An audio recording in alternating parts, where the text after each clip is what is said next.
सिद्धेभ्यः ॐ नमः सिद्धेभ्यः।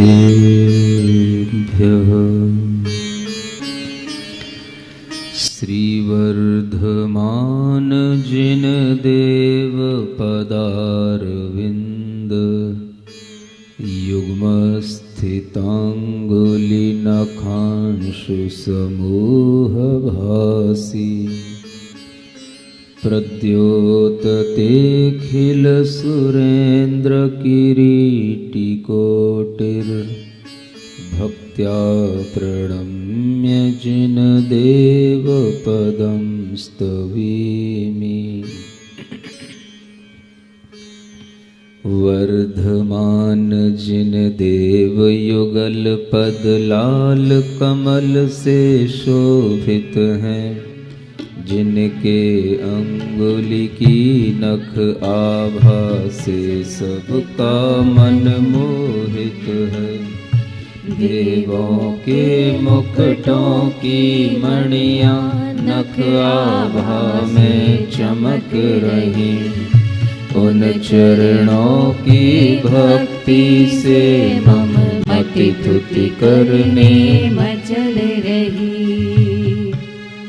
यह जो यहाँ पर अर्घ लिखा हुआ है, उसी को हम नमः के साथ में 9 बार जाप के रूप में लेते हैं, ताकि सभी भव्य श्रोताओं को यह पूर्ण रूप से अनुष्ठान करने में एक सरलता मिल जाए।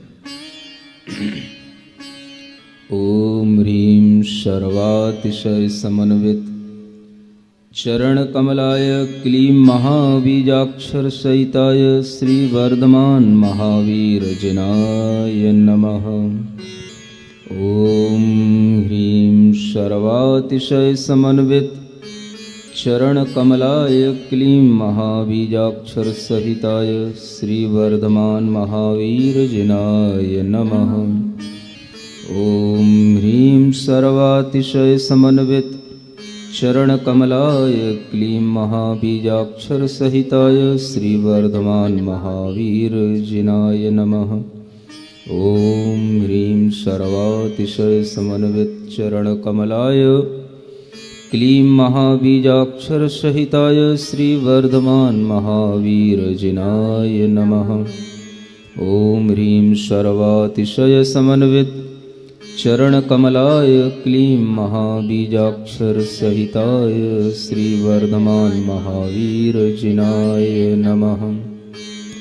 ओम ह्रीं सर्वातिशय समन्वित चरण कमलाय क्लीं महाबीजाक्षर सहिताय श्री वर्धमान महावीर जिनाय नमः। ओम ह्रीं सर्वातिशय समन्वित चरण कमलाय क्लीं महाबीजाक्षर सहिताय श्री वर्धमान महावीर जिनाय नमः। ओम ह्रीं सर्वातिशय समन्वित चरण कमलाय क्लीं महाबीजाक्षर सहिताय श्री वर्धमान महावीर जिनाय नमः। ओम ह्रीं सर्वातिशय समन्वित चरण कमलाय क्लीं महाबीजाक्षर सहिताय श्री वर्धमान महावीर जिनाय नमः। दूसरा काव्य। नाहं कृतेऽहमिति नात्र चमत्कृतेऽपि बुद्धे प्रकर्षवशतो न च दीनतोऽहम्। श्रीवीरदेव गुणपर्यय चेतनायां संलीनमानस वशः स्तुतिमातनोमि। नहीं अहंकृत हो करके मैं, नहीं चमत्कृत हो करके, बुद्धि की उत्कटता से ना, नहीं दीनता मन रख के। वीर प्रभु की गुण पर आयो, सियुत नित चेतनता में लीन हुआ है मेरा मन। यह अतः समस्त वन कर करता मैं। जो वर्धमान प्रभु सिद्धालय में सिद्ध स्थान पर शुद्ध चैतन्य भाव के साथ में विराजमान हैं, उनकी उस चेतना को ध्यान में रखते हुए इस मंत्र को हम 9 बार पढ़ेंगे। ओम ह्रीं शुद्ध गुण पर्याय चैतन्याय क्लीं महाबीजाक्षर सहिताय श्री वर्धमान महावीर जिनाय नमः। ओम ह्रीं शुद्ध गुण पर्याय चैतन्याय क्लीं महाबीजाक्षर सहिताय श्री वर्धमान महावीर जिनाय नमः। ओम ह्रीं शुद्ध गुण पर्याय चैतन्याय क्लीं महाबीजाक्षर सहिताय श्री वर्धमान महावीर जिनाय नमः।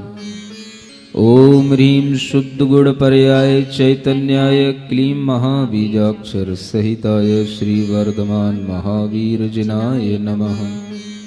ओम ह्रीं शुद्ध गुण पर्याय चैतन्याय क्लीं महाबीजाक्षर सहिताय श्री वर्धमान महावीर जिनाय नमः। ओम ह्रीं शुद्ध गुण पर्याय चैतन्याय क्लीं महाबीजाक्षर सहिताय श्री वर्धमान महावीर जिनाय नमः।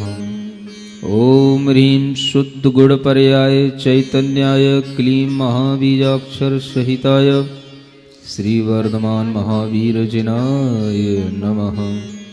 ओम ह्रीं शुद्ध गुण पर्याय चैतन्याय क्लीं महाबीजाक्षर सहिताय श्री वर्धमान महावीर जिनाय नमः।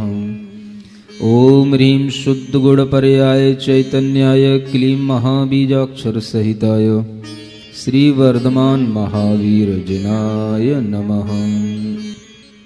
यह स्तोत्र सभी के लिए उत्कृष्ट फलों को देने वाला हो, इस हेतु यह अनुष्ठान है 5 दिन का।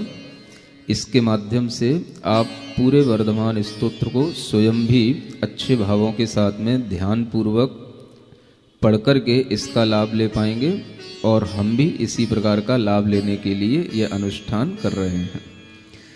तीसरा काव्य। उच्चैः कुल प्रभवता सुख साधनानि सौंदर्य देह शुभ गद्रविड प्रभूतम् मन्ये न मोक्षपथ पुण्यफलं प्रशस्तम् यावन्न भक्तिकरणाय मनः प्रयासः। उच्च कुलों में पैदा होना सुख साधन सब पालेना, सुंदर देह भाग्य भी उत्तम धन वैभव भी पालेना। मोक्ष मार्ग के लायक ये सब पुण्य फलों को ना मानो। भक्ति करन का मन यदि होता पुण्य फल रहा मैं जानूं। उत्कृष्ट पुण्य फल को देने वाली यह स्तुति है, जिसमें हमें ये भाव करना है कि हमारा जन्म यदि उच्च कुल में हुआ है, हमें सभी इस प्रकार के सुख के साधन मिले हैं, हमारी देह भी सुंदर है, भाग्य भी हमारा अच्छा ही है, बुद्धि भी हमारी सही चल रही है, ये सब चीज़ें हमें पुण्य के उदय से प्राप्त होती हैं। और इन सब चीज़ों को उपलब्ध होने के बाद जो व्यक्ति अपना मन ऐसे जिनेंद्र भगवान की भक्ति में लगाता है, उसका वह पुण्य और उत्कृष्ट फल देने वाला हो जाता है। जिस तरह से एक व्यक्ति व्यापार करता है, छोटी सी पूंजी लेकर के चलता है, और अगर वह व्यापार की सही दिशा में चल रहा हो, उसमें अपनी पूंजी लगाता है, उससे उसको लाभ होता है, उसी पूंजी से वह फिर और व्यापार की वृद्धि करता है, और इस तरह से वह एक दिन बहुत धनाढ्य बन जाता है। ठीक इसी तरह से आज हमें जो भी शरीर मिला है, सुख मिला है, वैभव मिला है, ये सब हमें पुण्य के फल से मिला है। अगर हम इसका इसी तरह से भगवान के चरणों में भक्ति भाव के साथ में इसका उपयोग करेंगे, अपने मन को, अपनी बुद्धि को, अपनी इंद्रियों को अगर हम इसी तरह से भगवान की भक्ति में लगाते हुए कुछ समय व्यतीत करेंगे, तो यही हमारे लिए सौभाग्य बन जाएगा। हमारा ही भाग्य, हमारे लिए सौभाग्य इसी तरह की स्तुतियों के माध्यम से बनता है। हम इसी तरह से भगवान की स्तुति करते हुए आज अपने मन में अपने आप को बहुत पुण्यशाली मानते हुए जिनेंद्र भगवान वर्धमान स्वामी की प्रतिमा जहाँ कहीं के भी जिनालय की आपको याद हो, आप एक क्षण के लिए आंख बंद करके उन प्रतिमा को याद करें और उन्हीं के चरणों में अपने मस्तक को रखते हुए इस मंत्र को हमारे साथ 9 बार बोलेंगे। ओम ह्रीं लौकिकालौकिक पुण्य फल प्रदाय क्लीं महाबीजाक्षर शयिताय श्री वर्धमान महावीर जिनाय नमः।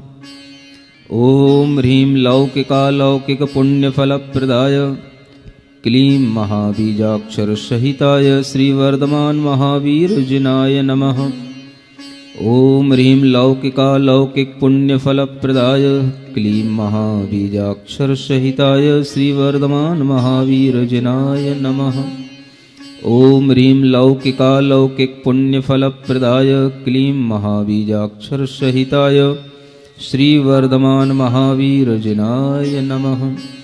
ओम ह्रीं लौकिकालौकिक पुण्य फल प्रदाय क्लीं महाबीजाक्षर सहिताय श्री वर्धमान महावीर जिनाय नमः। ओम ह्रीं लौकिकालौकिक पुण्य फल प्रदाय क्लीं महाबीजाक्षर सहिताय श्री वर्धमान महावीर जिनाय नमः। ओम ह्रीं लौकिकालौकिक पुण्य फल प्रदाय क्लीं महाबीजाक्षर सहिताय श्री वर्धमान महावीर जिनाय नमः।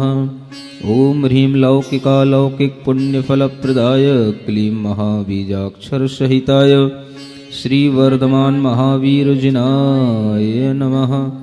ओम ह्रीं लौकिकालौकिक पुण्य फल प्रदाय क्लीं महाबीजाक्षर सहिताय श्री वर्धमान महावीर जिनाय नमः। जो व्यक्ति अपने घरों में ऐसे पुत्र आदि को, पुत्री आदि को देखते हैं जिनकी बुद्धि का विकास समय के साथ, उम्र के साथ पूर्ण नहीं होता है, वह इस बुद्धि कला विकासनी स्तुति के इस काव्य को अपने बच्चों को कम से कम 21 बार प्रतिदिन स्मरण कराएं, पढ़वाएं। ये प्रत्येक काव्य अपने आप में सार्थक हैं, मंत्र हैं। आप देखेंगे किसी भी काव्य के अंदर आप देखने की कोशिश करें कि मंत्र के अंदर म, न, त और रा, ये 4 अक्षर होते हैं। हर एक काव्य में आपको ये 4 अक्षरों का संयोजन जरूर मिलेगा 4 लाइनों में। संस्कृत का यह प्रत्येक काव्य अपने आप में मंत्र है और इसके माध्यम से अनेक लोग लाभ उठा रहे हैं। उसी विधि को हम आपको यहाँ पर बता रहे हैं। 64 काव्यों में आप 64 तरह के सारे संपूर्ण लाभ प्राप्त कर सकेंगे। यह जो कल कहा था उसी को यहाँ पर अब प्रयोगात्मक रूप में आपके सामने बताया जा रहा है। तस्मादहं शिवद साधन साधनाय भक्तेरवश्य करणाय समुद्यतोऽस्मि। नो चिन्तयामि निज बुद्धि कला स्वशक्तिं।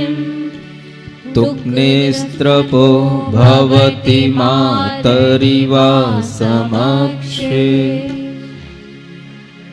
इसीलिए अब पुण्य मोक्ष प्रदायी साधन को मैं साध रहा। मैं अवश्य भक्ति करने को अब मन से तैयार हुआ। मुझ में बुद्धि छंद कलावा शक्ति है या नहीं पता। माँ समक्ष जो बालक करता, तज लज्जा मैं करूं कथा।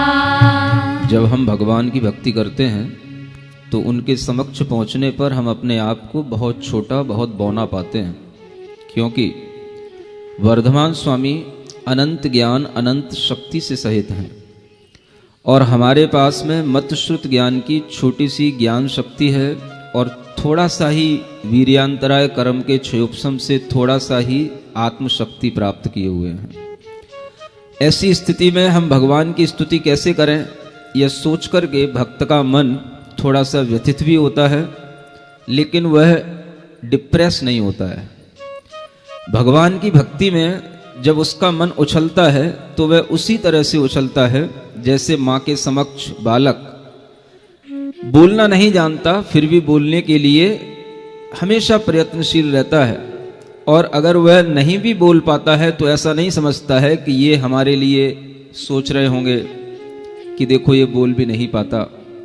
शायद उस बच्चे को जिस तरह से कोई भी अपनी माँ के समक्ष लज्जा नहीं आती, ठीक इसी तरह से एक निश्चल भक्ति करने वाला भक्त प्रभु के समक्ष अपनी सभी कमजोरियों को रख करके भगवान के सामने अपनी भक्ति करने को तैयार होता है, और उसी के कारण से उसकी वह बुद्धि, उसके अंदर की वह सभी तरह की स्किल्स सब डेवलप होती हैं, और उसी के माध्यम से वह अपने अंदर उस उत्कृष्ट भाव को भी प्राप्त कर लेता है जो वह पाना चाहता है। इसी को हम मंत्र के साथ पढ़ते हैं। ओम ह्रीं बुद्धि कलात्म शक्ति वर्धनाय क्लीं महाबीजाक्षर सहिताय वर्धमान महावीर जिनाय नमः। ओम ह्रीं बुद्धि कलात्मक शक्ति वर्धनाय क्लीं महाबीजाक्षर सहिताय श्री वर्धमान महावीर जिनाय नमः। ओम ह्रीं बुद्धि कलात्म शक्ति वर्धनाय क्लीं महाबीजाक्षर सहिताय वर्धमान महावीर जिनाय नमः। ओम ह्रीं बुद्धि कलात्म शक्ति वर्धनाय क्लीं महाबीजाक्षर सहिताय श्री वर्धमान महावीर जिनाय नमः। ओम ह्रीं बुद्धि कलात्म शक्ति वर्धनाय क्लीं महाबीजाक्षर सहिताय श्री वर्धमान महावीर जिनाय नमः। ओम ह्रीं बुद्धि कलात्म शक्ति वर्धनाय क्लीं महाबीजाक्षर सहिताय श्री वर्धमान महावीर जिनाय नमः। ओम ह्रीं बुद्धि कलात्म शक्ति वर्धनाय क्लीं महाबीजाक्षर सहिताय श्री वर्धमान महावीर जिनाय नमः। ओम ह्रीं बुद्धि कलात्म शक्ति वर्धनाय क्लीं महाबीजाक्षर सहिताय वर्धमान महावीर जिनाय नमः। ओम ह्रीं बुद्धि कलात्म शक्ति वर्धनाय क्लीं महाबीजाक्षर सहिताय श्री वर्धमान महावीर जिनाय नमः। आगे जिसकी चर्चा कर रहा था, लक्ष्मी प्राप्ति स्तुति।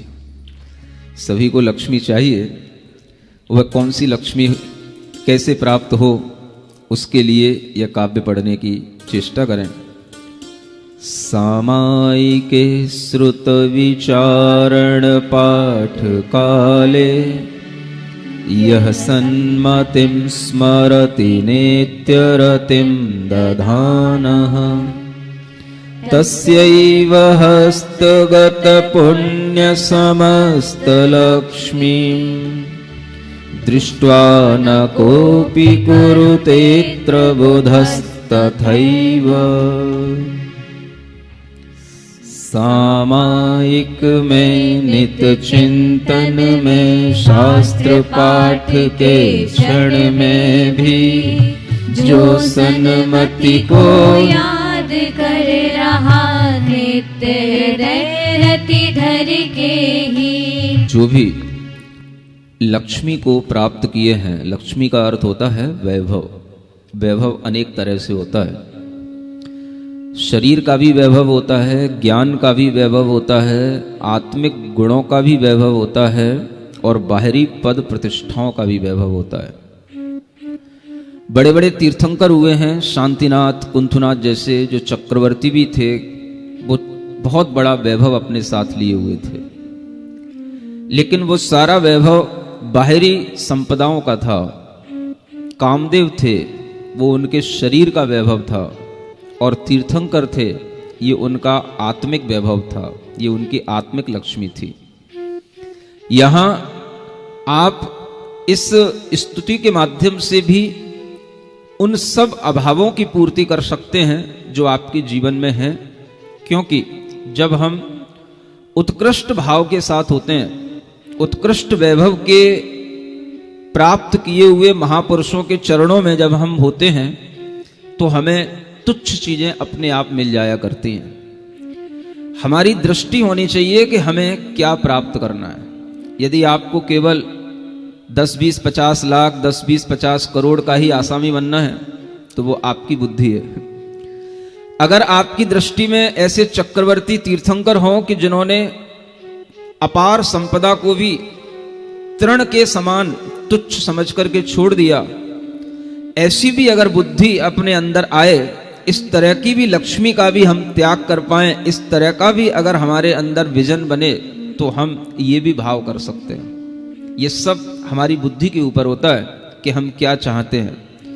आपकी बुद्धि जितनी उत्कृष्ट होगी, आपको वही चीज प्राप्त होगी। क्या आपको प्राप्त करना है, ये आपका मन जाने। हम यहां पर उत्कृष्ट बात कर रहे हैं। जो पुण्य के जितने भी बड़े से बड़े वैभव हैं, लक्ष्मी हैं, वह सब हमें दिखाई देते हैं जब तीर्थंकर नाम कर्म का उदय होता है। अरिहंत अवस्था में केवली भगवान विराजमान होते हैं, तब आचार्य कहते हैं पुण्य फला अरिहंता। पुण्य के फल से यह अरिहंत पद की प्राप्ति होती है। हम उसी को उत्कृष्ट वैभव, उसी को उत्कृष्ट लक्ष्मी समझते हैं, और उसी को ध्यान में रखते हुए यह मंत्र पढ़ते हैं। आप अपनी बुद्धि के अनुसार कुछ भी सोच करके इस मंत्र को पढ़ सकते हैं।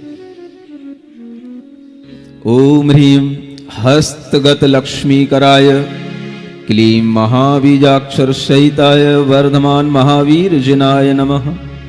ओम ह्रीं हस्तगत लक्ष्मीकराय क्लीं महाबीजाक्षर सहिताय वर्धमान महावीर जिनाय नमः।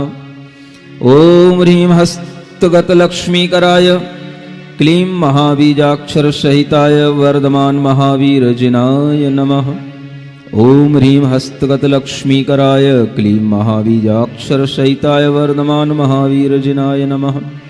ओम ह्रीं हस्तगत लक्ष्मीकराय क्लीं महाबीजाक्षर सहिताय वर्धमान महावीर जिनाय नमः। ओम ह्रीं हस्तगत लक्ष्मीकराय क्लीं महाबीजाक्षर सहिताय वर्धमान महावीर जिनाय नमः।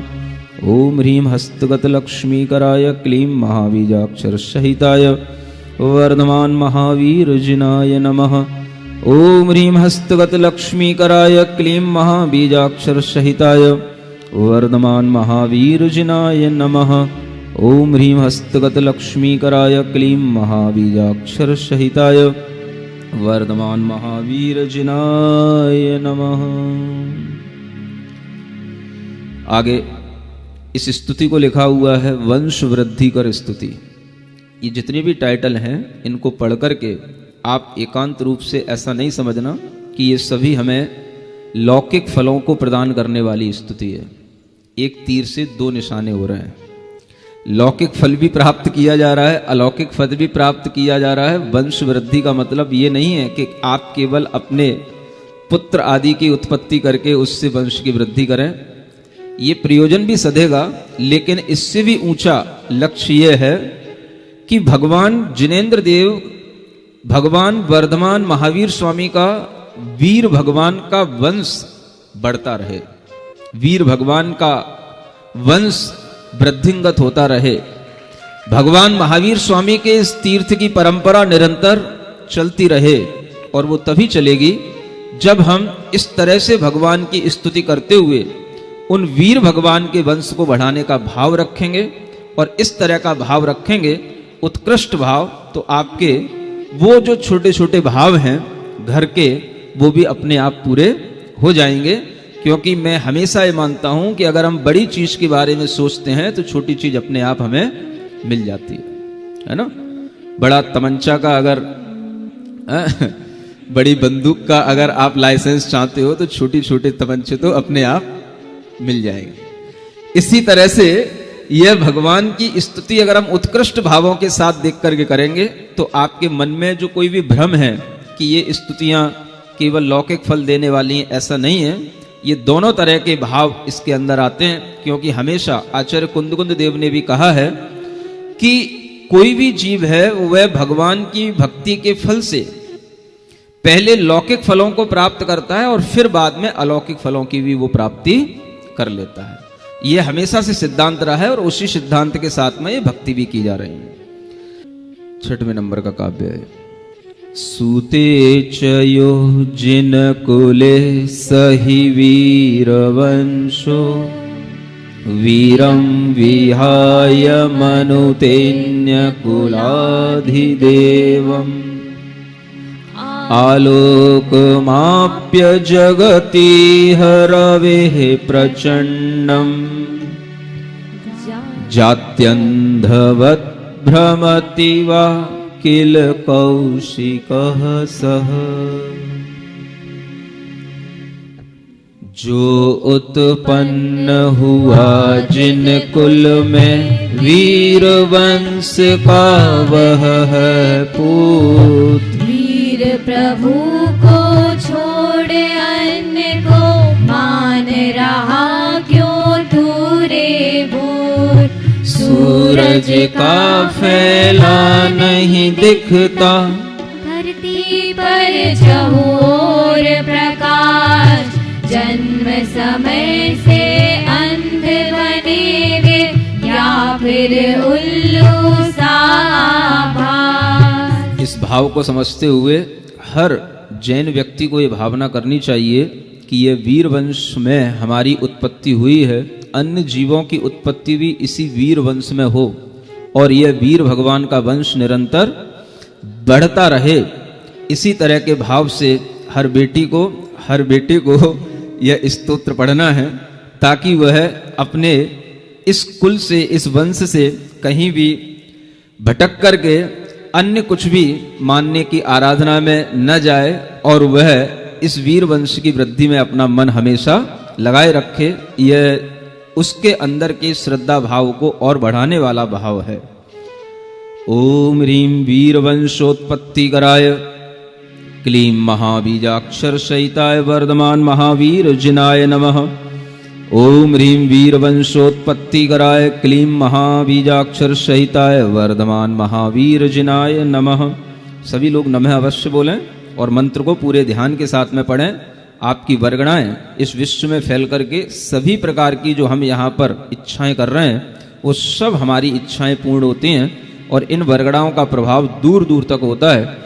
इसके प्रभाव से कई बेटियां जो अपने धर्म को छोड़ करके अन्य धर्म को भी अपनाने जा रही होंगी, उन तक भी इसका प्रभाव पड़ेगा। जो लोग ये चाहते हैं कि हमारे बेटे बेटियां हमेशा इस वीर वंश की वृद्धि में ही अपना योगदान देते रहें, वे इस मंत्र को अच्छे ढंग से मनोभावों के साथ पढ़ें। ओम ह्रीं वीर वंशोत्पत्ति कराय क्लीं महाबीजाक्षर सहिताय वर्धमान महावीर जिनाय नमः। ओम ह्रीं वीर वंशोत्पत्ति कराय क्लीं महाबीजाक्षर सहिताय वर्धमान महावीर जिनाय नमः। ओम ह्रीं वीर वंशोत्पत्ति कराय क्लीं महाबीजाक्षर सहिताय वर्धमान महावीर जिनाय नमः। ओम ह्रीं वीर वंशोत्पत्ति कराय क्लीं महाबीजाक्षर सहिताय वर्धमान महावीर जिनाय नमः। ओम ह्रीं वीर वंशोत्पत्ति कराय क्लीं महाबीजाक्षर सहिताय वर्धमान महावीर जिनाय नमः। ओम ह्रीं वीर वंशोत्पत्ति कराय क्लीं महाबीजाक्षर सहिताय वर्धमान महावीर जिनाय नमः। ओम ह्रीं वीर वंशोत्पत्ति कराय क्लीं महाबीजाक्षर सहिताय वर्धमान महावीर जिनाय नमः। यह आपके लिए काव्य आ रहा है इच्छित फलों को प्राप्त कराने वाला। रागादि दोष युत मानस देवतानां सेवा किमप्यतिशयं न ददाति कस्य।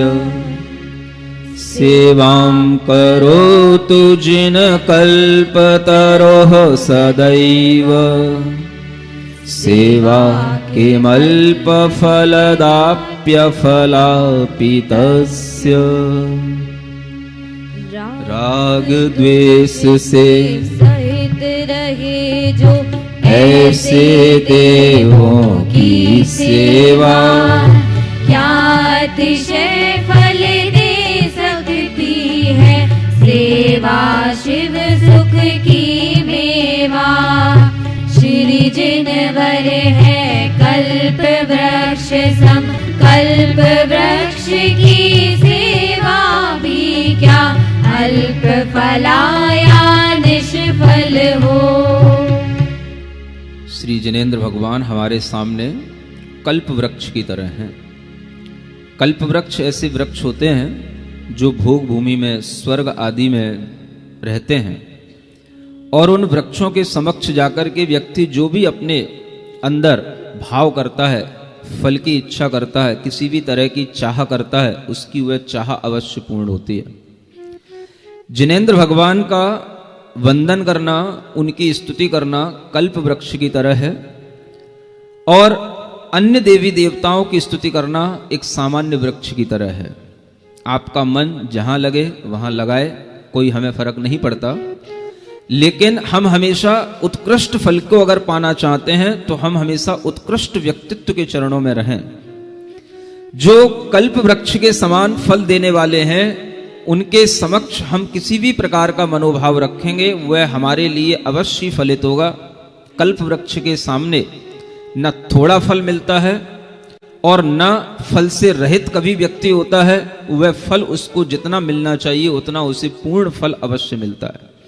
इसलिए भगवान जिनेंद्र देव के चरण ही हमारे लिए कल्प वृक्ष के समान हैं। उनको स्मरण करते हुए हम इस मंत्र को पढ़ें, और इस मंत्र के अभ्यास से भी अनेक बच्चों ने इच्छित फलों की प्राप्ति की है। जिनकी जॉब नहीं लग रही थी, ऐसे बच्चों की भी जॉब लगी है इस मंत्र को 21 बार, इस काव्य को 21 बार पढ़ने से। आप अपने अंदर भगवान की भक्ति से ये छोटे छोटे फल जब प्राप्त करने की एक मनोदशा को भी जब पा लेते हैं, तो आपके अंदर एक भाव आ जाना चाहिए कि अब हम श्रद्धा के साथ में, हमारी एक इच्छा पूर्ण हो गई है, कोई बात नहीं, अब हम श्रद्धा के साथ में इस स्तोत्र को हमेशा पढ़ेंगे, बिना इच्छा के पढ़ेंगे। तो आप देखेंगे कि आप भी भगवान की तरह पूज्य आचरण वाले, पूज्य चरण वाले, आपके लिए भी वह व्यक्तित्व मिलेगा कि लोग आपके चरणों में बैठकर के भी कल्प वृक्ष की तरह मिन्नत मांगेंगे, और आपके आशीष से भी आप लोगों के लिए फलीभूत होकर के दूसरों को फल प्रदान कर पाएंगे। क्योंकि भगवान की भक्ति करने वाला व्यक्ति हमेशा इसी तरह से समृद्धि को, वृद्धि को प्राप्त होता हुआ उस भगवत पद को प्राप्त कर लेता है।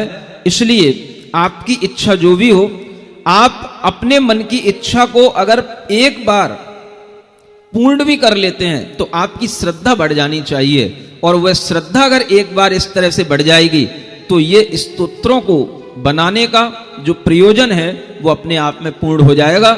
यही प्रयोजन है कि आप लौकिक फलों की इच्छा की पूर्ति के साथ साथ भगवान के चरणों की भक्ति में हमेशा जुड़े रहें।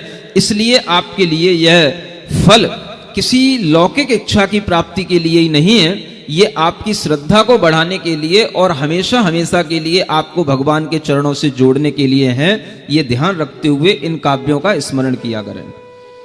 ओम ह्रीं कल्प वृक्षम फलप्रदाय क्लीं महाबीजाक्षर शयिताय वर्धमान महावीर जिनाय नमः। ओम ह्रीं कल्प वृक्षम फलप्रदाय क्लीं महाबीजाक्षर शयिताय वर्धमान महावीर जिनाय नमः। ओम ह्रीं कल्प वृक्षम फलप्रदाय क्लीं महाबीजाक्षर शयिताय वर्धमान महावीर जिनाय नमः। ओम ह्रीं कल्प वृक्षम फलप्रदाय क्लीं महाबीजाक्षर शयिताय वर्धमान महावीर जिनाय नमः। ओम ह्रीं कल्प वृक्षम फलप्रदाय क्लीं महाबीजाक्षर शयिताय वर्धमान महावीर जिनाय नमः। ओम ह्रीं कल्प वृक्षम फलप्रदाय क्लीं महाबीजाक्षर शयिताय वर्धमान महावीर जिनाय नमः। ओम ह्रीं कल्प वृक्षम फलप्रदाय क्लीं महाबीजाक्षर शयिताय वर्धमान महावीर जिनाय नमः। ओम ह्रीं कल्प वृक्षम फलप्रदाय क्लीं महाबीजाक्षर शयिताय वर्धमान महावीर जिनाय नमः। ओम ह्रीं कल्प वृक्षम फलप्रदाय क्लीं महाबीजाक्षरसहिताय वर्धमान महावीर जिनाय नमः। आगे का काव्य। अनेक प्रकार के आपके जीवन में अनिष्ट होते हैं, लेकिन वो अनिष्ट कोई ग्रह नहीं किया करते हैं, वो अनिष्ट आपके ही अपने अशुभ कर्मों के कारण से होते हैं। फिर भी आपको ऐसा लगता है कि किन्हीं अनिष्ट ग्रहों के कारण से हमारे जीवन में अनिष्ट हो रहे हैं। आप अगर एक क्षण ऐसा मान भी लें और फिर भी अगर आप भगवान की स्तुति वंदना से ही अपने उन अनिष्टों को दूर करने की कोशिश करें, तो यह भी आपके लिए बहुत अच्छा फल देने वाला होगा। कोई भी ग्रह कभी अनिष्ट नहीं होते। ग्रह अपने अनुसार अपनी सीमा में अपने चार क्षेत्र में चला करते हैं, लेकिन हर व्यक्ति के जीवन में कुछ ना कुछ इस तरह की अपने आप संयोजना हो ही जाती है कि जो व्यक्ति जब कभी भी किसी भी नक्षत्र में किसी भी ग्रह के प्रभाव में उत्पन्न हुआ है, तो उसी से उसके आगे के जीवन का प्रवाह अपने आप एक गणित की तरह अपने आप बन जाता है। ये एक बहुत बड़ा गणित है और इस गणित के शिकंजे में हर कोई व्यक्ति कसा हुआ होता है। अगर आप अपने किसी भी तरह के अनिष्ट भावों को दूर करने की कोशिश कर रहे हैं, तो आप उस ग्रह पर ध्यान न दें जो हमने कर्म को ग्रहण कर रखा है, उस कर्म ग्रह पर ध्यान दें। किसी और राहु केतु ग्रहों पर ध्यान न दें। सबसे बड़ा ग्रह है हमारा कर्म ग्रह, जो हमने ग्रहण कर रखा है। हमें हमेशा जो भी अनिष्ट फल मिलता है उसी के उदय से मिलता है। इसलिए अगर आपकी बुद्धि समीचीन हो गई है, तो आप अपने उस अनिष्ट कर्म पर, असाता वेदनी कर्म पर, अंतराय कर्म पर ध्यान देते हुए इस स्तुति को पढ़ें। और अगर आपकी इस मन में ये भी भाव आ रहा है कि हमसे किसी ज्योतिषी ने कह दिया है कि ये हमारा ग्रह चल रहा है, ये दशा चल रही है, तो आप उस ज्योतिषी की बात को भी ध्यान में रख करके यह स्तुति पढ़ें। यह भक्ति करने से ही आपके सब प्रकार की बाधाएं अनिष्ट दूर होंगे, ज्योतिषी के चक्कर लगाने से नहीं होंगे। अगर एक बार आपने सुन भी लिया है कोई अपने लिए अनिष्ट होने वाला है, तो आप भगवान की भक्ति को निरंतर करते हुए उस अनिष्ट को दूर कर सकते हैं। और इस तरह के काव्यों के साथ में अनेक प्रकार की हीलिंग भी लोगों ने की है और अनेक प्रकार के रोगों से मुक्ति, अनेक प्रकार के अनिष्टों से मुक्ति कोरोना के समय में भी दी गई है। ये वही काव्य है, इसको आप अच्छे ढंग से पढ़ें। ये व्यंतरादि सुर भावन देव वृंदाः कृत्वा तु यस्य नमनं सुखमाप्नुवन्ति देवाधिदेव शुभ नाम पवित्र मंत्रो व्याहन्त्यनिष्टमखिलं किमु विस्मयन्ति भवनवासी व्यंतरदेवों के सुर समूह से वंदित हैं, जिनवर के चरणों में झुकवे सुख पाते आनंदित हैं। देवों के भी देव प्रभु का नाम मंत्र है पूजित है। सब अनिष्ट यदि दूर हो गए, बड़ी बात क्यों विस्मित है। भगवान का नाम भी अपने आप में मंत्र होता है और इस तरह का भाव रख करके कि भगवान का नाम भी मंत्र है, तो भगवान का स्मरण करना, स्तुति करना तो बहुत बड़ी चीज हो गई। ऐसा विचार मन में ला करके जब आप भगवान की स्तुति करते हैं, तो वह स्तुति सभी प्रकार के अनिष्टों को दूर करती है। और आपको ये ध्यान में रहना चाहिए कि जिन देवाधिदेव के चरणों में भवनवासी देव, व्यंतर देव, सभी प्रकार के देव हमेशा नम्रीभूत होकर के जिनकी सेवा किया करते हैं, हम उन देवों के चरणों में अगर अपने मस्तक को झुकाएंगे और उन देवों की सेवा में अपने आप को लगाएंगे, तो इससे बड़ा अज्ञान आपके जीवन का और कोई नहीं होगा। इतना बड़ा आपके जीवन में ज्ञान सूर्य प्राप्त हुआ है। जिनेंद्र भगवान के ज्ञान को प्राप्त करने के बाद भी आप अगर छोटी छोटी बातों में डरेंगे, अपने मन में किसी भी तरह का भ्रम रख करके अपनी जो पूर्वजों की परंपराएं हैं उनको चलाने के लिए आप किसी भी तरह से अपने मन को डरा करके, भ्रमित करके, उसको पूरी करके आप देवी देवताओं की आराधना में लगेंगे, ये सब आपकी अज्ञानता होगी। आपके मन का डर इसी बात से दूर हो जाना चाहिए कि जब सभी देवी देवता, सभी भवनवासी आदि देव भगवान के चरणों में उनकी सेवा करते हुए रहते हैं, तो हमें भगवान के ही लिए सोचना है, भगवान की ही भक्ति करना है। हमें उन देवी देवताओं के चक्कर में पड़कर के देवाधिदेव को नहीं छोड़ना है। ऐसा विचार आपके मन में आएगा तो ये अज्ञान ही आपको जब अपने भीतर से दूर होता हुआ दिखाई देगा, तो इस अज्ञान के दूर होने से जो आप प्रकाश पाएंगे, जो आप निडरता, भीतर से सुख और शांति प्राप्त करेंगे, वो अद्भुत होगी। इसलिए विशेष रूप से दीपावली के दिनों में जब लोग बहुत प्रकार के मिथ्या भ्रमों में पड़ करके, अनेक प्रकार की मिथ्या मान्यताओं में पड़ करके, न जाने कितने कितने देवी देवताओं की पूजा आदि करके अपने उस देवादिदेव की आराधना से वंचित होते हैं, तो उस समय पर लोगों को ये मन में विचार अवश्य करना है कि हम इस तरह का जो कार्य अज्ञानता से भले ही वर्षों से करते चले आए हैं, लेकिन एक बार हमें गुरु के कहने से, समझाने से, इन उपदेशों के ग्रहण करने से अपने अंदर उस पूर्वजों की परंपरा भी अगर चली आई है, तो हमें उसको भी छोड़ करके एक साहसिक काम करना है। और इस तरह का साहसिक काम करने वाले लोग ही हम जैसे साहसिक मुनियों से आशीर्वाद पाने के पात्र बन पाते हैं। ओम ह्रीं सर्वानिष्ट विनाशकाय क्लीं महाबीजाक्षर सहिताय वर्धमान महावीर जिनाय नमः। ओम ह्रीं सर्वानिष्ट विनाशकाय क्लीं महाबीजाक्षर सहिताय वर्धमान महावीर जिनाय नमः। ओम ह्रीं सर्वानिष्ट विनाशकाय क्लीं महाबीजाक्षर सहिताय वर्धमान महावीर जिनाय नमः। ओम ह्रीं सर्वानिष्ट विनाशकाय क्लीं महाबीजाक्षर सहिताय वर्धमान महावीर जिनाय नमः। ओम ह्रीं सर्वानिष्ट विनाशकाय क्लीं महाबीजाक्षर सहिताय वर्धमान महावीर जिनाय नमः। ओम ह्रीं सर्वानिष्ट विनाशकाय क्लीं महाबीजाक्षर सहिताय वर्धमान महावीर जिनाय नमः। ओम ह्रीं सर्वानिष्ट विनाशकाय क्लीं महाबीजाक्षर सहिताय वर्धमान महावीर जिनाय नमः। ओम ह्रीं सर्वानिष्ट विनाशकाय क्लीं महाबीजाक्षर सहिताय वर्धमान महावीर जिनाय नमः। ओम ह्रीं सर्वानिष्ट विनाशकाय क्लीं महाबीजाक्षर सहिताय वर्धमान महावीर जिनाय नमः। कि वर्तमान में इस तरह के अनेक विचार लोगों को मिलते हैं और लोग अनेक तरह के ज्योतिषियों के माध्यम से जो योग सुनते हैं वो योग अलग होते हैं, और हम जो योग कराते हैं वो योग अलग होता है। ज्योतिषी आपको वो योग बताते हैं जिससे कि आपके मन में डर बैठ जाए, क्योंकि डर नहीं बैठेगा तब तक आप अपनी जेब ढीली नहीं करेंगे। इसलिए ज्योतिषियों को ऐसे भयंकर योग निकालने पड़ते हैं जो योग कभी पहले नहीं थे लेकिन वर्तमान में प्रचलित हुए।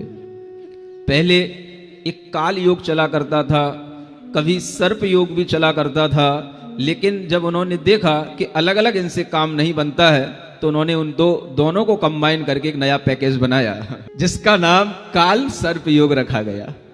और जब उसकी बात किसी भी व्यक्ति से की जाती है तो वो अपने आप उस नाम को सुन के ही कांपने लग जाता है और उसकी जेब अपने आप ढीली हो जाती है।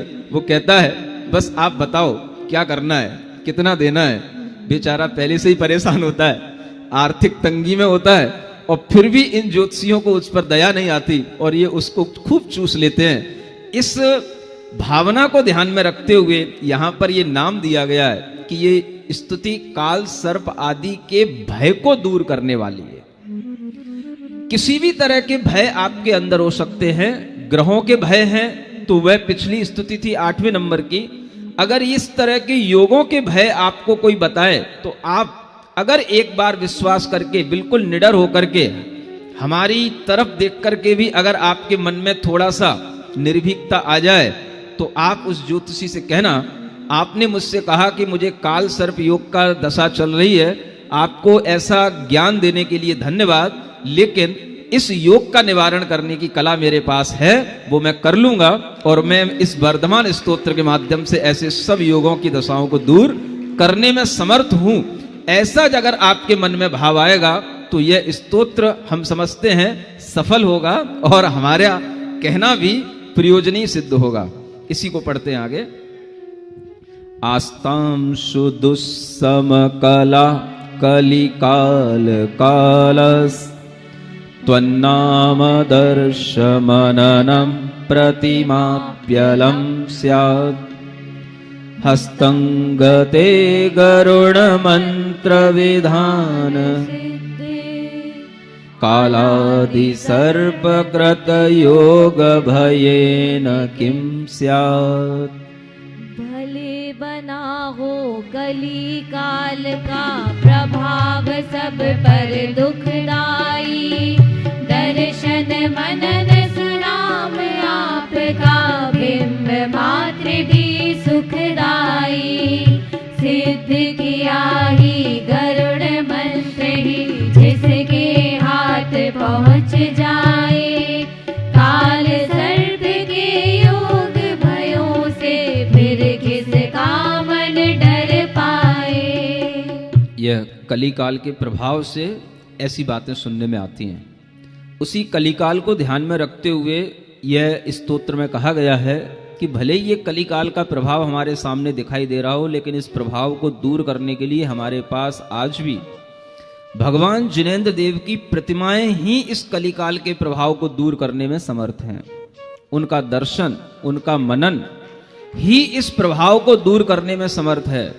और जिस तरह से अगर किसी के पास में कोई सर्प विद्या है या कोई जिसके पास में आपने जैसे रामायण आदि में देखा होगा, एक तरफ से सर्प बाण चलाए जाते हैं और दूसरी तरफ से उन सर्प बाणों का निवारण करने के लिए गरुड़ बाण भी चलाए जाते हैं।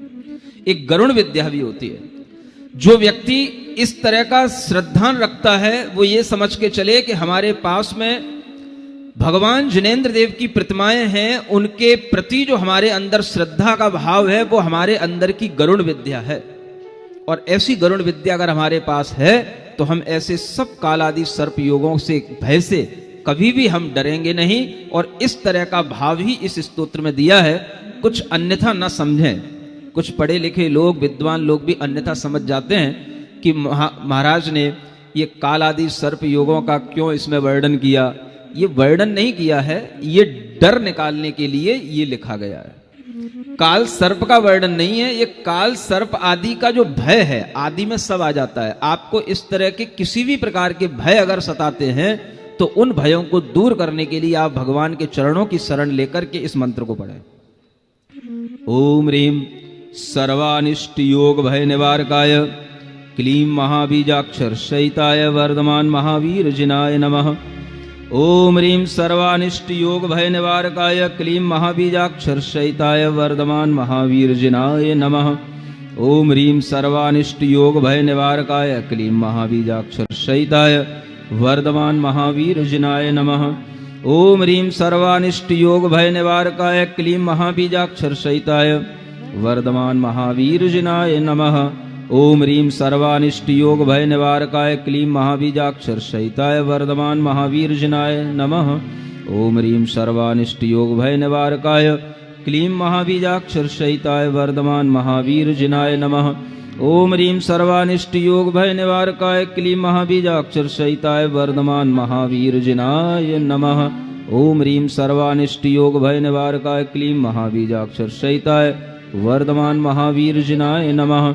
ओम ह्रीं सर्वानिष्ट योग भय निवारकाय क्लीं महाबीजाक्षर शयिताय वर्धमान महावीर जिनाय नमः। रागादि रोग हरणाय नकोत्र वैद्यः कर्माष्टबन्ध विघटाय रसायनं न यो यन्न वेत्ति स न तत्र मतं प्रमाणम् वैद्यस्त्वमेव तव वाक्च रसायनं तत्। राग रोग का नाश करूं मैं, दिखता वैद्य नहीं कोई। अष्ट कर्म बंधन मिट जाए, नहीं रसायन है कोई। जो जिस विद्या नहीं जानता, नहीं प्रमाणिक वह ज्ञानी। वैद्य आप हो अतः बन गई, महारसायन तव वाणी। यह ज्ञान केवल इस जैन दर्शन को पढ़कर के ही आपको हो सकता है कि हमारी आत्मा में दुख का सबसे बड़ा कारण हमारे भीतर का राग परिणाम और द्वेष परिणाम होता है। वस्तुएं जो आकर्षण देती हैं या किसी भी प्रकार से हमारे अंदर घृणा उत्पन्न कराती हैं, वो वस्तुएं हमें किसी भी तरह का सुख और दुख नहीं दे सकती। हमारा सुख और दुख हमारे राग द्वेष परिणामों पर निर्भर होता है। और जब हम अपने उस राग आदि परिणाम को संभालने लग जाते हैं, हम ये समझने लग जाते हैं कि ये दुख हमें हमारी ही अपने राग भाव से हो रहा है, हमारे ही अपने द्वेष भाव से हो रहा है, तो व्यक्ति बाहर की चीजों पर नहीं टूटता। व्यक्ति अपने भीतर के उस परिणाम को शांत करने के लिए, उस कर्म के कारण से जो उसके अंदर राग आदि का उदय हुआ है, उस कर्म को शांत और दूर करने के लिए चेष्टा करने लग जाता है। वह व्यक्ति इतना समझदार होने लग जाता है जैसे कि दो तरह के लोग होते हैं, एक कुत्ता होता है और एक शेर होता है। सुन रहे हो? जब आप कुत्ते के ऊपर कोई भी डंडा मारते हैं, कंकड़ मारते हैं, तो वह कुत्ता किसको पकड़ता है? वह उस डंडे को पकड़ता है, उसी से उलझ जाता है। लेकिन अगर आप शेर के सामने अगर शेर को डंडा मारेंगे तो वो शेर डंडे को नहीं पकड़ता है, वो शेर डंडा मारने वाले को पकड़ता है। सुन रहे हो? कुत्ता बनना है कि शेर बनना है? आदमी तो बने रहोगे, लेकिन आदमी बनने के साथ साथ भीतर सिंह वृत्ति भी आनी चाहिए। और इसी सिंह वृत्ति को मुनि महाराज की चर्या कहा जाता है। इसलिए मुनि महाराज आपको हमेशा सिंह बनाने की सोचते हैं। जब हम बाहरी चीजों पर ही टूटते हैं तो वह हमारी श्वान वृत्ति होती है, और जब हम उसको छोड़ करके अपने भीतरी कर्म को देखते हैं, राग आदि भावों को देख करके उसको सुधारने की कोशिश करते हैं, तो वह हमारी सिंह वृत्ति होती है। क्योंकि हमें पता है कि यह हमें दुख देने वाली वस्तु बाहर नहीं है, दुख देने वाला हमारा कर्म भीतर है, हमारा भाव भीतर है। यह सिंह वृत्ति कहलाती है। तो मनुष्य होते हुए भी, मनुष्य के भावों में भी इस तरह की सिंह वृत्ति ला करके आप अपने लिए इस तरह के अनेक प्रकार के जो रोग आदि होते हैं उनको दूर करने की कोशिश कर सकते हैं। सबसे बड़ा रोग तो राग रोग है। क्या सुन रहे हो? हाँ, कौन सा रोग? हाँ, ये राग रोग सबसे बड़ा रोग है। इसके ऊपर अभी तक कोई फिल्म नहीं बनी है ना? हाँ, प्रेम रोग तो फिल्म बनी है, लेकिन राग रोग कोई फिल्म नहीं बनी। और इस रोग को दूर करने के लिए विद्या किसी के पास है भी नहीं। फिल्म तो तब बने जब कोई इस विद्या को जानने वाला हो। तो उस विद्या को जानने वाला जो होगा, उसी के पास में अगर आप जाओगे तो उसी प्रकार का ज्ञान आपको मिलेगा। वही बता पाएगा कि हाँ, इस रोग को दूर करने की विधि ये है। दुनिया में कहीं भी घूम लो, वीतराग भगवान के पास ही राग रोग को दूर करने की विधि होती है। इसलिए वीतराग भगवान ही सर्वोत्कृष्ट हमारे उस राग रोग को दूर करने वाले वैद्य हैं, और उनकी जो वाणी है वही हमारे लिए सबसे बड़ी रसायन है, औषधि है, सबसे बड़ी दवा है। और इस दवा को जो व्यक्ति प्राप्त कर लेता है तो वह अपने अंतरंग में उस दवा को पीते हुए इस राग द्वेष मोह आदि इन रोगों को जब भीतर से समाप्त करता है तो उसे आत्मिक सुख और भीतर से निरोगता मिलती है। तो फिर उसे बाहर के कोरोना वोरोना छोटे मोटे रोगों से कभी डर नहीं लगता है। ऐसे इन रोगों से दूर होने के लिए इस मंत्र का ध्यान करें, भगवान के चरणों का स्मरण करते हुए ओम ह्रीम दुर्निवार रोग विनाशाय क्लीं महाबीजाक्षर सहिताय वर्धमान महावीर जिनाय नमः। ओम ह्रीं दुर्निवार रोग विनाशाय क्लीं महाबीजाक्षर सहिताय वर्धमान महावीरजिनाय नमः। ओम ह्रीं दुर्निवार रोग विनाशाय क्लीं महाबीजाक्षर सहिताय वर्धमान महावीरजिनाय नमः। ओम ह्रीं दुर्निवार रोग विनाशाय क्लीं महाबीजाक्षर सहिताय वर्धमान महावीरजिनाय नमः। ओम ह्रीं दुर्निवार रोग विनाशाय क्लीं महाबीजाक्षर सहिताय वर्धमान महावीरजिनाय नमः। ओम ह्रीं दुर्निवार रोग विनाशाय क्लीं महाबीजाक्षर सहिताय वर्धमान महावीरजिनाय नमः। ओम ह्रीं दुर्निवार रोग विनाशाय क्लीं महाबीजाक्षर सहिताय वर्धमान महावीरजिनाय नमः। ओम ह्रीं दुर्निवार रोग विनाशाय क्लीं महाबीजाक्षर सहिताय वर्धमान महावीरजिनाय नमः। ओम ह्रीं दुर्निवार रोग विनाशाय क्लीं महाबीजाक्षर सहिताय वर्धमान महावीरजिनाय नमः। शस्त्रास्त्र भ्रूविकृतिलोहितनेत्रवन्तं क्रोडीकृताघममतार्तविरूपरौद्रं देवं मनन्ति जगति प्रविजृम्भितेऽपि चिद्बोधतेजसि सतीह किमन्धता वा।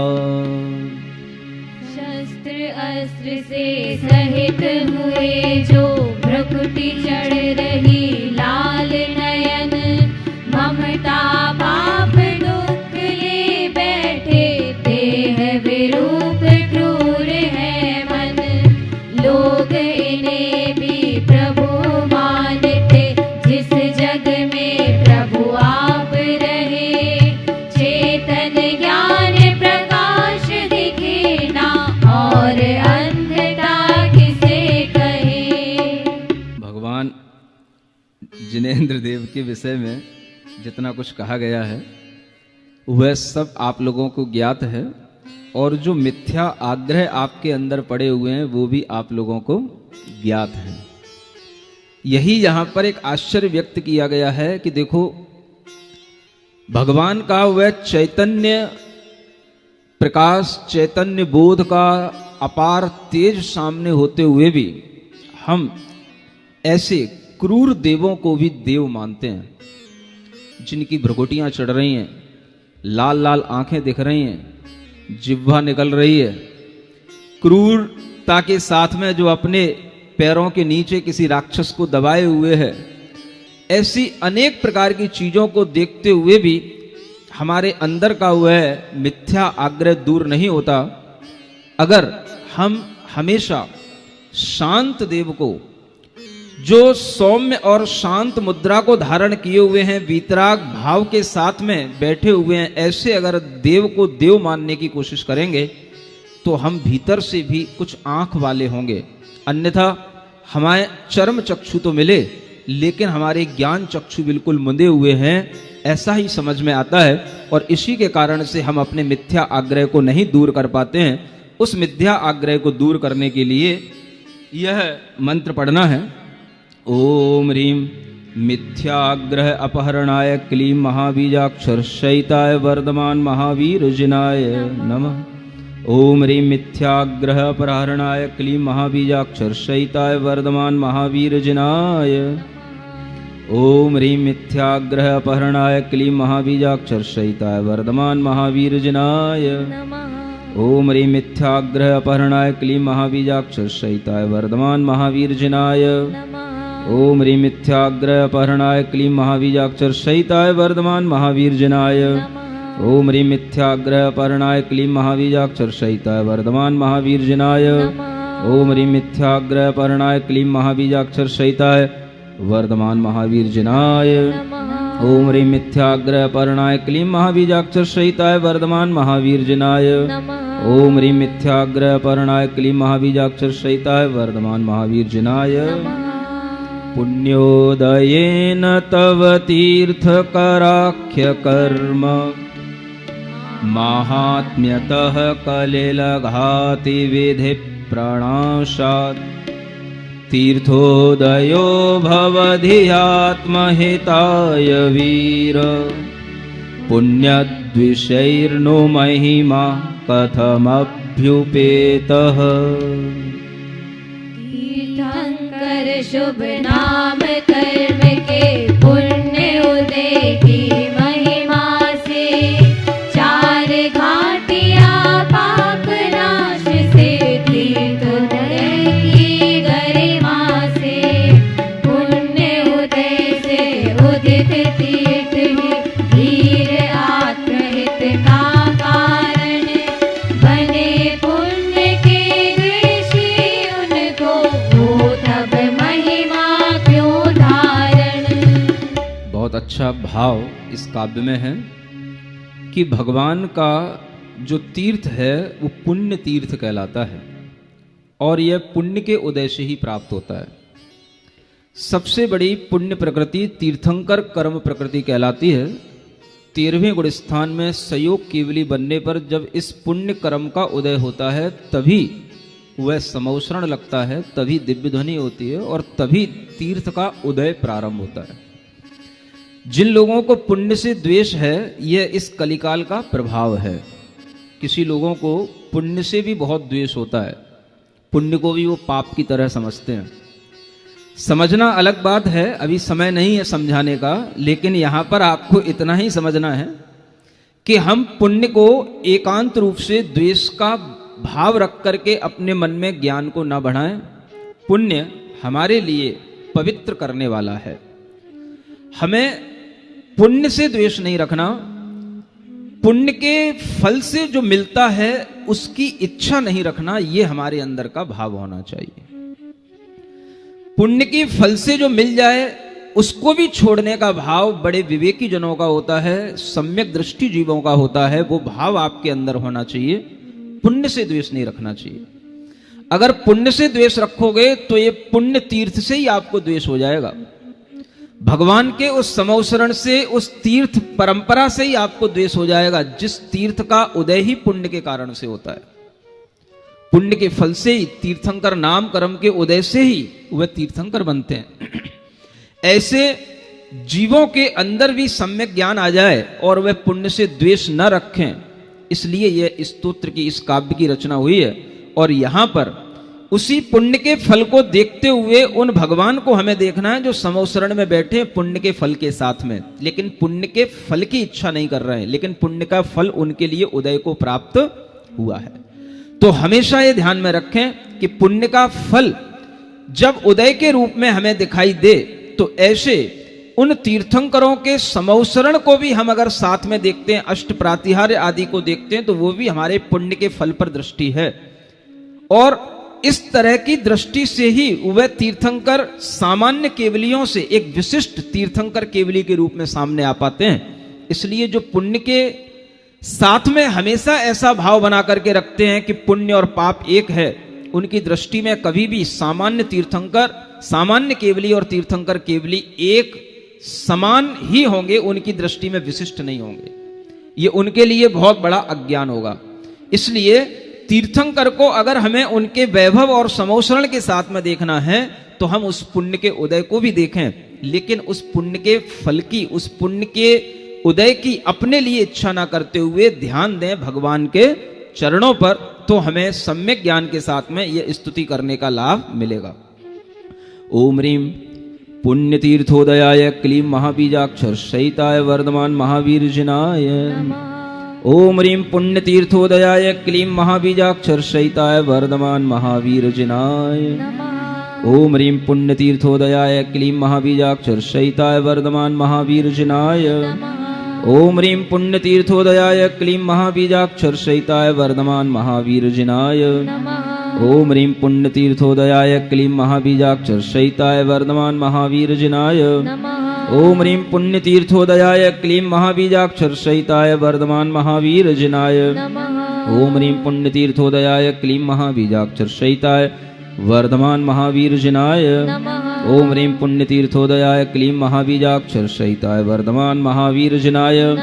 ओम ह्रीं पुण्य तीर्थोदयाय क्लीं महाबीजाक्षर सहिताय वर्धमान महावीर जिनाय। ओम अरहम ओम अरहम ओम अरहम बोल, सभी कार्य की सिद्धि से तू पहले इसको बोल। ओम अरहम ओम कार्य की सिद्धि से तू पहले इसको बोल। जिसने भी यह मंत्र पढ़ा दुख सारा ही दूर किया। दूर किया।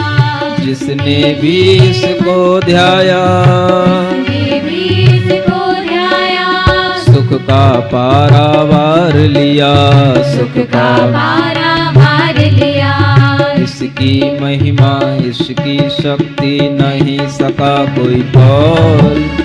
ओम अरहम ओम अरहम ओम अरहम बोल। ओम अरहम ओम अरहम ओम अरहम बोल। ओम अरहम नमः ओम अरहम नमः ओम अरहम नमः ओम अरहम नमः ओम अरहम नमः ओम अरहम नमः ओम अरहम नमः ओम अरहम नमः। बोलो वर्धमान महावीर भगवान की।